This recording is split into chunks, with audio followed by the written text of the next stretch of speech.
बदीन ज़िले बदीन जे देश सांगी यूनियन काउंसिल सांगी फरो जे बेराज मोरी ते ॾही पुलिस जे ज़ुल्मनि ख़िलाफ़ सख़्त एहतजाज कयो वियो। दर्स थेबा ॾेता खोसा लेगारी चांडिया समा पठाण जमाली उनड़ ऐं मला बिरादरी जी अॻवानी में पुलिस ख़िलाफ़ टायरनि खे बाहियूं ॾेई रोड ब्लॉक करे सख़्त नारेबाज़ी करे एहतजाज कयो वियो। हिननि मीडिया अॻियां ॻाल्हाईंदे चयो, पुलिस असांखे अजायो तंग करे रही आहे। दर्स बिरादर दाबू दर्स जे पुट सिद्दीक़ दर्स चयो, पुलिस मुंहिंजे पुट ज़ाहिद दर्स खे नाजाइज़ गिरफ़्तार करे थाणे में तशद्दुद करे ज़ोरी चोरी बासराए वीडियो रिकॉर्ड करे ब्लैकमेल करे रही आहे।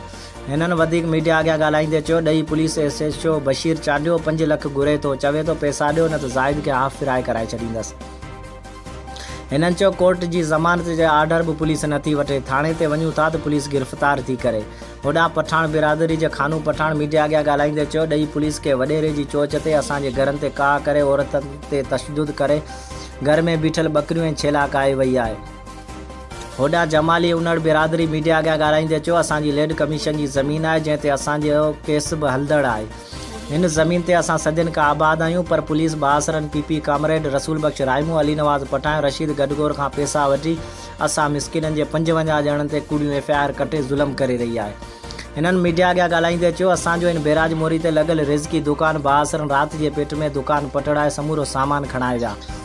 उन जी NC सांगी फरो ऐं ॾही थाणे ते कटियल आहे, पर पुलिस को बि बासर ख़िलाफ़ एक्शन नाहे खयो। हिननि चयो, चोरियूं ऐं ज़ुल्म बि असां मथां थिया, पर ॾही पुलिस FIR बि असांजे माण्हुनि ते ई दर्ज करे रही आहे।